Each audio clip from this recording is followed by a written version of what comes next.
ప్రియమైన దేవుని బిడ్డలారా, నా ప్రభు నామములో మీకు శుభములు కలుగునుగాక. దేవుని బిడ్డలారా, మనిషి తన శరీరం యొక్క ఇష్టాలను ఎక్కువగా తీర్చటానికి ఇష్టపడతాడో ఆ మనిషి అత్యాసపరుడుగా అయిపోతాడు. సో మనిషి శరీరేచ్ఛలకు దూరంగా ఉండాలి. అందుకే యోహాను భక్తుడు అంటారు, మీరు శరీరేచ్ఛ వలన పుట్టినవారు కారు అని అంటారు. ఒకవేళ మనము శరీర సంబంధులైతే ఆత్మస్వరూపైన దేవునికి విరోధులమైపోతాం.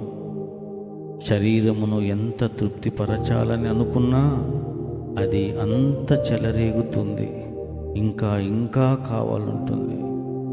దేవుని బిడ్డలారా, సొదొమ గొమొర ప్రజలు ఆ దేశపు స్త్రీలతో వ్యభిచరించినది చాలక లోతు ఇంటి దగ్గర ఉన్న దేవదూతలతో వ్యభిచరించటానికి పూనుకున్నారు.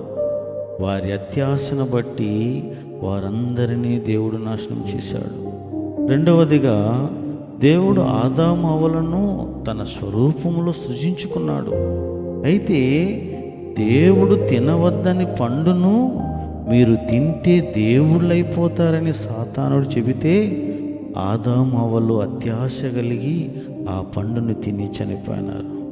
మూడవదిగా, తన ప్రజలు ఎడారిలో అడవి ప్రాంతాలలో ప్రయాణము చేసేటప్పుడు వీరు పస్తులు ఉండకూడదని ప్రతిరోజు దేవదూతలు తినే మన్నాను దేవుడు అనుగ్రహించుచుంటే ఇది చాలక మాంసం కావాలని సనిగితే దేవుడు పూరేళ్లను పంపితే తక్కువ సేకరించే వాళ్ళు కూడా 100 తూముల పెట్టెలను సేకరించారు.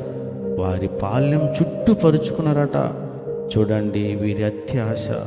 అందుకే ఆ మాంసం వారి పండ్ల సందులు ఉండగానే అది నమలక ముందే దేవుని కోపము జనుల మీద రగులుకొని తెగులు చేత వారు బాధింపబడినారు.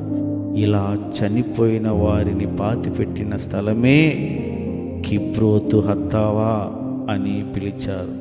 సో దేవుడు మనల్ని విడువక ఎడబాయక ఉండాలంటే కలిగి ఉన్న వాటితోనే తృప్తి పొంది ఉందాము. Praise Lord. హల్లెలూయా, హల్లెలూయా, హల్లెలూయా.